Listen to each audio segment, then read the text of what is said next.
All right, we made it to session number 8. Session number 8 is a little bit of a wrap up. So again, there was a quiz that we had. I am not 100% sure if you'll have access to it, but feel free to skip over that part. It's about history and the nature of science. So this session is going to run you about 32 minutes. So again, one of our shorter ones. And this is it. So I'm hoping up to now that you've had enough to get you jump started. Please know that these 8 sessions are not enough to pass the Praxis. You're going to have to do some work on your own. So whether it's going back through these sessions and replaying them, whether it's buying the book from ETS, which is a really good resource. I would also recommend study.com. Study.com does cost a little bit of money, but it's definitely worth the investment. They have awesome, amazing study guides for all of the Praxis, whatever. What other resources can I think of?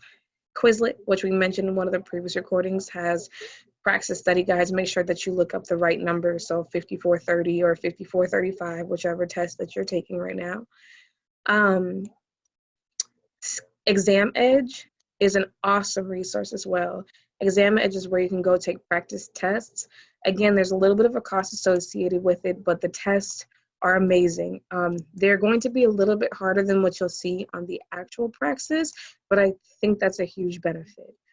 It also will tell you the right answer. So like if you go back through, you don't do so well, you can go back through the test, see what you answered, see the right answer, and use that as a basis to study.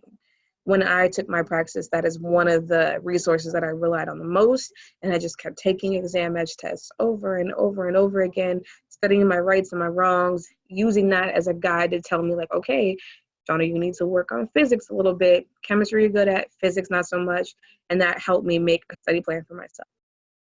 Take your time.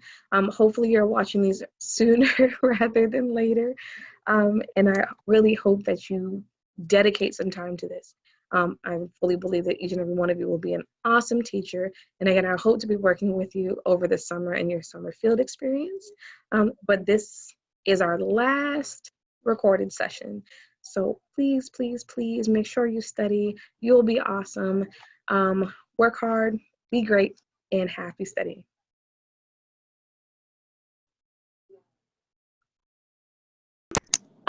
What I did was I just bolded the correct answer choice, so it's not in a separate column if you look at the question.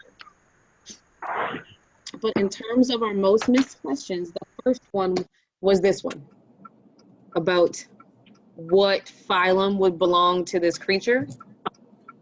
This is a tough question, especially you have no idea what any of this stuff talks about. And I'll be honest, I only knew what bilateral symmetry was. So I did assume that this was arthropoda, like kind of off the bat. But the key to understanding the question is the internal body segmentation part and the metanephrita to remove waste. And if you knew what those two things were, which a lot of us don't, that would kind of tell you that we're talking about a worm. Their bodies are internally segmented, so you can kind of pull them apart or cut them in half, and their body can do kind of two crazy things. And they move their waste through this weird process. So the answer is Annelida, which would be the worm family. Again, for a lot of us, that would be above our level of understanding. So I was being very frank when I said this would definitely be a question I would have had to guess on. So if that was you, that's okay, because I didn't know either. But this was a tough. So is it, for example, in earthworm? I can't fully hear you. I'm sorry, friend. So Annelida, example, earthworm? Yes. Oh, okay. Like inchworms, some caterpillars would all be under the Annelida, which would meet these qualifications. Okay. So let's go to one that I do know a little bit better that I can help with, and that was the fruit fly one. So I'm gonna throw up our whole explanation here, but I'm gonna explain it a little bit because that's a lot of stuff that I typed trying to make this clear. So the question was about a wild type fruit fly that's heterozygous for both body color and eye color, that's mated with a fly exhibiting 2 recessive mutations, ebony body color and sepia color. So this is kind of a weird blend because we're talking about two dihybrid organisms. It's got two different traits going on. Based on the data presented above, genes for ebony body and sepia eye and fruit flies, those are both of the mutations, and it's trying to get you to figure out if those are linked, codominant, sex-linked, or unlinked traits. So in order to understand this question, you kind of have to understand the concept of linkage. So in my explanation over here, and I'm just going to read it out just because we do have some people driving. It says, if the genes are on separate chromosomes, i.e. unlinked, so that means if the genes for the traits are on two different chromosomes, random assortment during gamete formation would be expected to yield equal numbers of both parental type and recombinant or the recessive type. Which means if I have traits on two separate genes, I should get roughly the same number of offspring with those genes if they're unlinked. Make sense? Because we have an equal likely chance of inheriting, it's about 50-50 chance of inheriting those traits if they're on different genes. Now, if the genes are in close proximity, so if they're on the same chromosome, when the chromosome turns into its little X shape, the crossing over, there is a lower chance of you receiving that gene. So because if you look at the offspring, especially here in the middle, all of our offspring that have the recessive traits, there's lower numbers of them, which means there's a lower chance of getting that trait.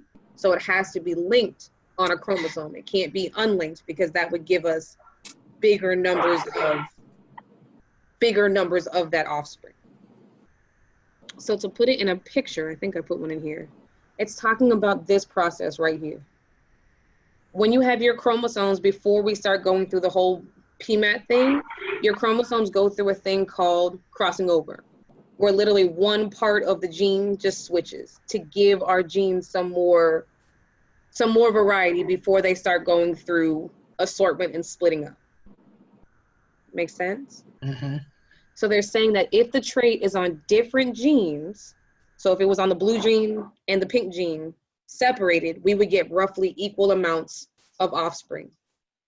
However, if the trait is right here, so it's just coming from the pink gene and it's in the crossover part, which means it's linked to the new chromosome, you get less numbers of babies with that trait. So in our data, we have far less babies that have the recessive trait, so it's got to be linked to one chromosome. If it was codominant, they would be like 50-50 blended. If it was unlinked, again, there would be higher numbers of the recessive. If it was sex-linked, then we would see different numbers, very, very distinct numbers in our male populations, but they're kind of following the trend of everything else. Okay. So the only answer here, the correct answer would be linked for these numbers. Okay. If my explanation was not fully clear, because biology is not my specialty, please let me know. No, that was good. That I understand the process. So unlinked, they're on completely different chromosomes. Mm-hmm. And if they're linked, they're very close to each other. And so on the crossover, let's see, if they're linked on the crossover, you're going to get potentially more of one than the other. No, that's where I lose it. Okay. So in the crossover, so see these two genes crossed over this little section at the bottom? Yes. So if this crossed over chromosome goes on to independent assortment, you're less likely to get whatever gene this is carrying. I see. Okay. Because if I pass over this whole chromosome and it's one entire trait, my children are more likely to get whatever is housed in that whole chromosome. I see. They're less likely to get this little tiny piece that has been crossed over. Got it. Okay. And that's usually where your recessives are lying, is in the linked piece of a chromosome. Okay, great. Okay. That makes sense. Thank you. Yep. Are there any other questions on that one, guys? I was just checking. Now it makes sense, Shana. I'm glad. The last question that was most missed is the one about Mendel's pea plants. The answer for this one is independent assortment. Excuse me. For this one, if you wanted to use process of elimination, C can be eliminated because that's not one of the principles. It's independent assortment segregation in the dominance one. Incomplete dominance is how you get blended phenotypes, which means if the phenotypic ratio would not look like this if they were blended. Okay, it would be a very different looking number. In the law of independent assortment just says that everything is inherited randomly. So there's no way for us to really 100% predict what could happen when their babies get their traits. The genes are mixed up randomly. That's when you would get a phenotype of 9 to 3 to 3 to 1, is if you have everything independently kind of being mixed up there. Okay. I was searching for a word. Sorry for all the hands up. Did I cut somebody off? Oh. Bree, are you talking? Because I think you're muted again. I'm talking to myself. Okay, I was just making sure. No, because I was like, okay, when you said, I'm trying to like find words to, I guess, remember. So I'm saying like independent assortment. You said random, so assorted, you know, like different. Yeah, so so I guess basically, that's how I'm trying to remember it. Say my 4 colored pencils were 4 different traits, right? If I wanted to pass these traits onto my babies and I just like drop them down, there's really no way to 100% pick up. There's no way to determine which genes my babies are going to get. I could keep mixing them up and it would be different. Make sense? Because they're independent. Yeah. They're picking up these traits independent of one another. So tall, say this was tall, this one's short, this one's fat, that one's skinny. These are 4 separate genes, but there's no way to determine if all of my babies are going to be fat or skinny. I could keep mixing it up. Does that make sense? Yes. Yes. So are we okay on that quiz? I did want to talk about the last section of the test, and we have about 29 minutes. So I just want to kind of run through a little bit of those type of questions. Give a congratulations to my people who are done. So I'll let everybody know who's officially finished. And give an exit ticket. This exit ticket one is just kind of like some feedback for people who are finished and people who have a couple more sessions with me, so I can make sure I keep trying to tailor these to things that you need. So here we go. The last 2 sections of the test, the smallest in terms of percentage, one of them was about history and nature of science. That's like scientific inquiry. We've started talking about some figures and landmark events in the other units. Like for instance, like, I can't think of a name right now. Mendel, there we go. Like that's where you would find names like Mendel and what did he do? The science, technology, and social perspectives area is really about our impact on technology and the environment and how things are going based on what we do. So to give us some example questions, so I figured the best way to kind of walk through this is just to give you some questions and see if we can work through the answers together. Our first practice problem for this evening in this section is which of the following best describes a scientific hypothesis? A, it must be first formulated. B, it is based on observations that can be evaluated. C, once proposed, it must be accepted. Or D, it can be tested only by using laboratory equipment.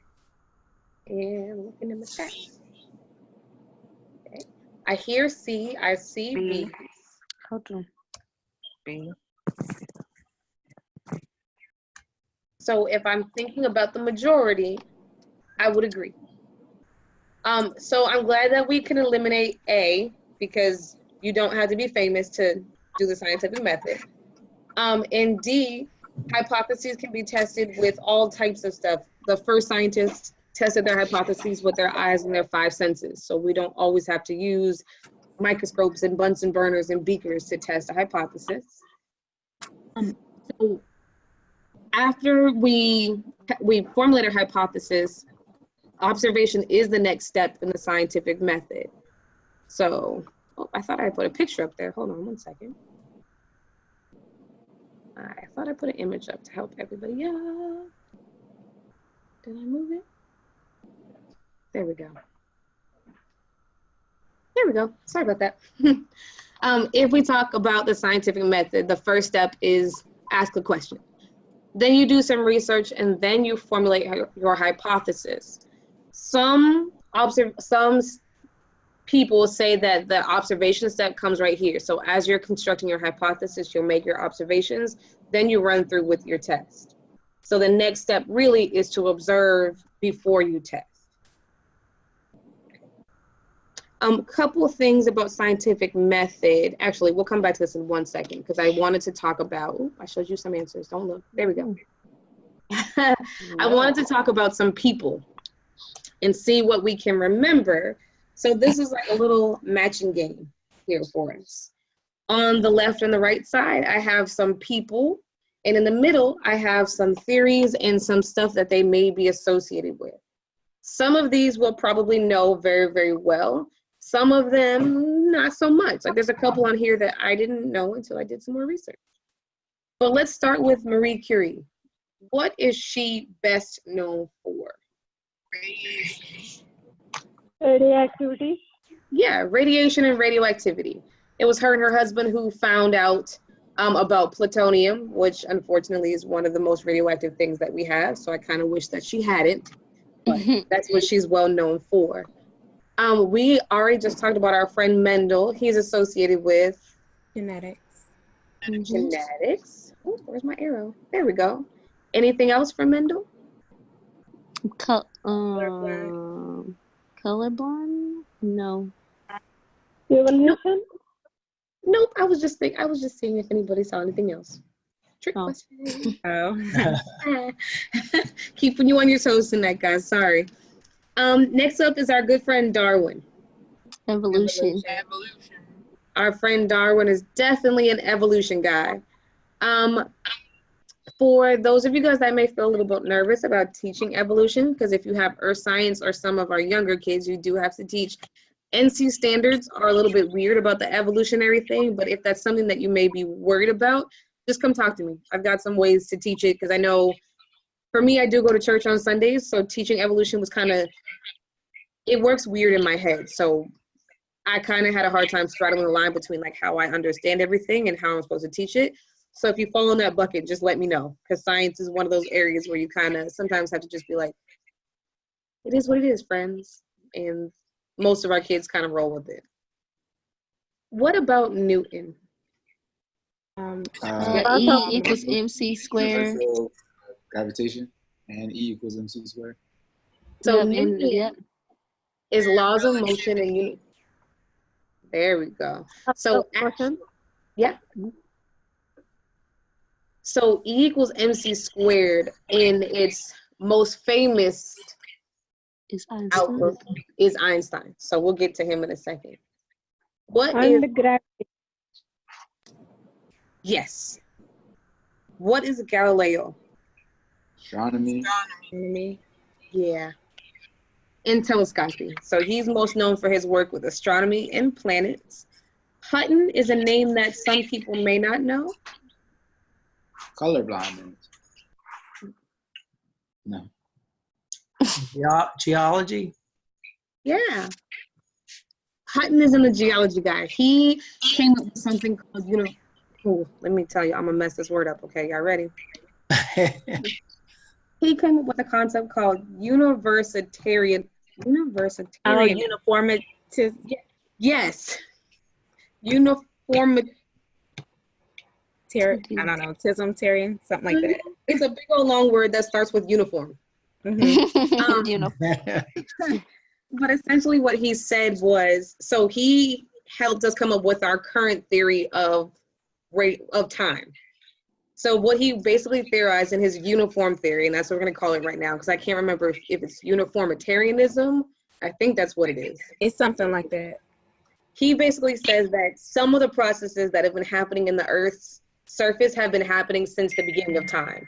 So if he stands on a shore and waves are hitting the shore, those waves have been doing that same thing since time began. And that's how he helped us start to understand the concept of like how things erode and geologic time dating. So that's what he's all related to. Oh, okay. Next up is my favorite guy, because I'm a chemistry person, Mendeleev. Periodic table. That's the only thing I could think of. Yeah, that's my periodic table friend. He's the one who helped us organize our periodic table into the way it is right now. We already said Einstein is our good guy. E equals MC squared. Yep. Yeah, he's a And Nobel really, Prize winner. There we go. So E equals MC squared in theory of relativity. Everybody knows that Einstein is a super genius. So there's way more theories associated with him. But in terms of the test, they're most likely to ask you about his E equals MC squared in the theory of relativity. Dalton is also a friend of mine because I'm a chemistry person. And if we use what's left, that means he's probably most likely associated with Measurement. close. He does have, atomic theory. Oh. yeah, atomic theory. You may not know, though, that color blindness is also called Daltonism because it's named after Charles Dalton. Oh, Oh, yeah. okay. Now you learn something new. There's a couple people up here that have units of measurement named after them. That would be Newton. Dalton also has his own unit of measurement in terms of atomic size. The Newton is used in physics, so we measure force in newtons. And then who up here is a Nobel Prize winner? Einstein. And Curie. Darwin, I don't know. Darwin Curie. should have won one, but just Einstein and Curie are our only two Nobel Prize winners on the list. Okay. So these lovely people are some of the ones that they like to mention the most, including, yeah, these are the major heavy hitters up there. I'm gonna send all these slides out with some notes. So in my slides, you'll see that I put notes on the bottom of this particular one explaining what each of them did and like how they could ask questions, help you out with these. Now, one other piece I wanted to ask you guys about in terms of the scientific method, and that's when you get to the experiment stage. When you design a good experiment, you should have some variables.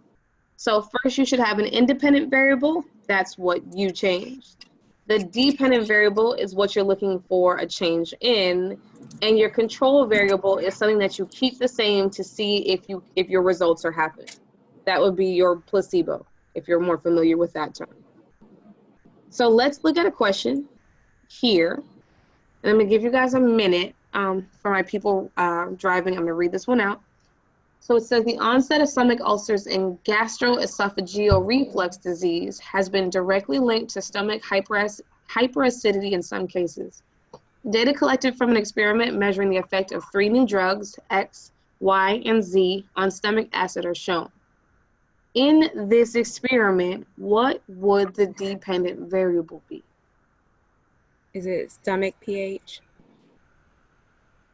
Yes. How'd you get there, Ashley? Because I always tell the kids on the y-axis is the dependent variable and the x-axis is the independent variable. There you go. For people like me who are really bad at reading graphs sometimes, if we're testing a drug, what we're looking for the change of the drug in is also the stomach pH. So if we wanted to go by X and Y axis, or literally what you're looking for the change in, the answer here would be C, which would be the pH of the stomach. Or I say, if I change something, what's being affected, if there's no graph and they're just looking at a question.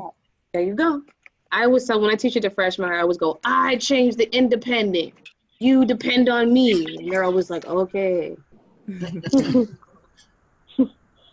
So another question with the same information. Treatment with which of the following was the most effective in reducing stomach acid during the course?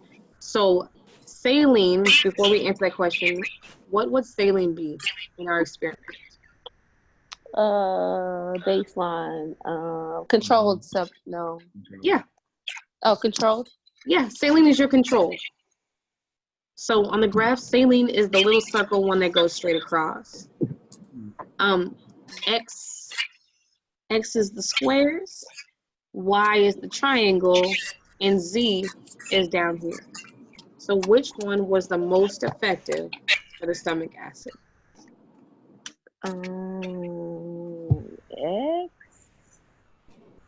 X.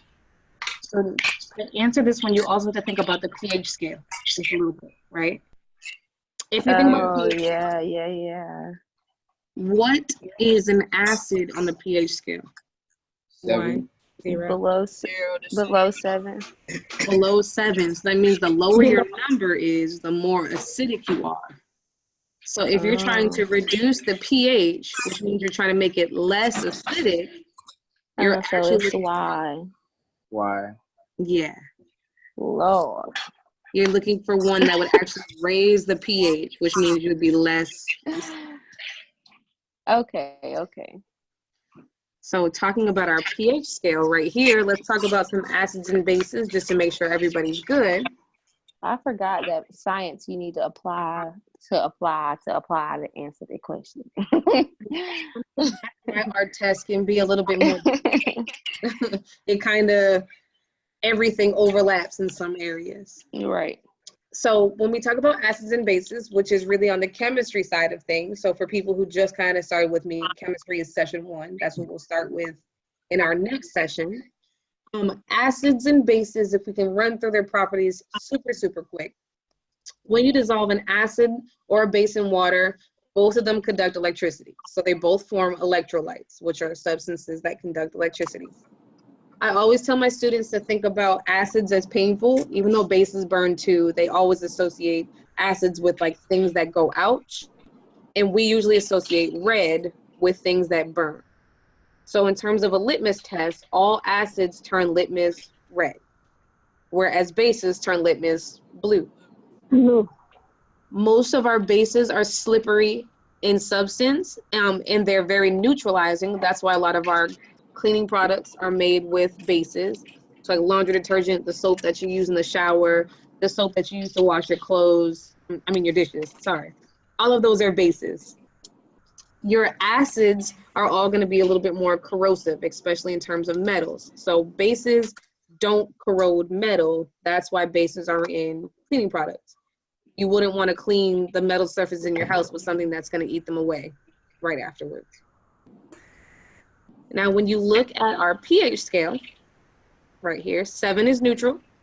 So something like our blood has got a pH of 7.4. It's very slightly basic. Floating around in our stomachs, we have some hydrochloric acid, which is very acidic. And down here on the strong side of our bases, so the closer you get to the ends of the scale, the more concentrated or stronger you are. So Yes. something with a pH of 1, you're fine. Did you have a question? No, it was just all ringing a bell, the slippery thing with the bleach and the dish soap and all that. Okay, it's all ringing the bell. There we go. That's my job.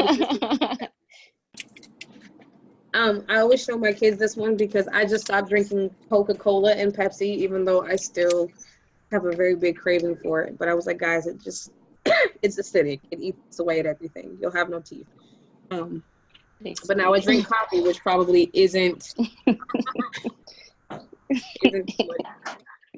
But a pro tip, when it asks you questions, because it's always going to come up either in the chemistry section or in the safety section, it asks you some type of question about adding acids and waters together.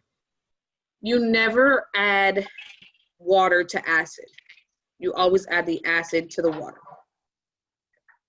I don't know if anybody's taking chemistry, but does anybody know why? Something about the splash.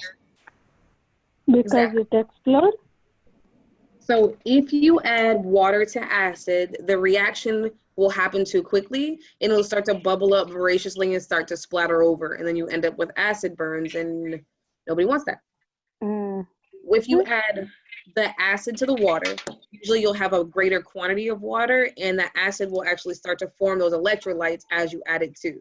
But if you're pouring a small quantity of water and a large quantity of acid, you end up with a explosion of hydrogen all over the place, and it's just going to bubble up in your face.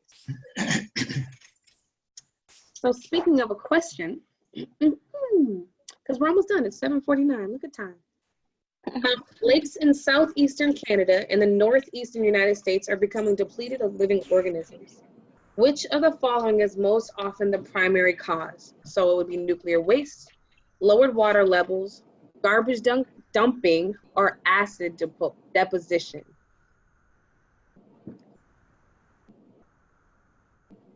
What would cause? So I've got some garbage. I've got C.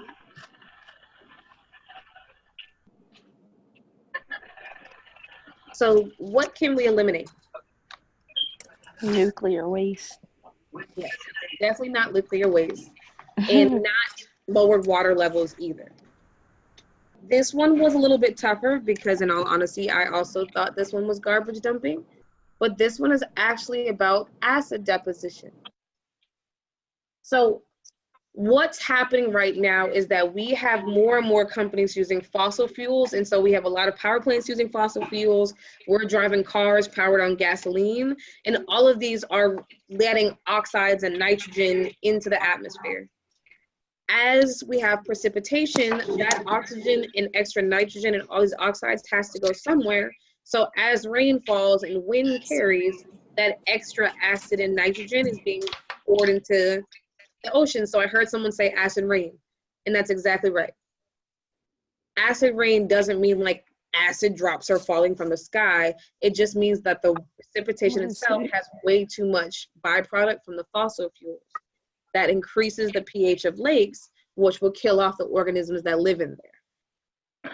Okay, so I guess I said D, but even though this confuses me a little bit because, like, to me, the answers, like, I mean, the questions, like, just bland. Like, I mean, can't it be, like, all of them? Like, how would you exactly know that it's, you know what I'm saying? Like, that's what I'm trying to figure out. Like, I mean, it don't really, like, I don't know. It don't really, like, give a lot of detail to me. That's just me. I don't know about anybody else, but. I guess also because if they're talking about lakes in southeastern Canada and northeastern United States, they're talking about lakes that are closer to like the Great Lakes up in that area.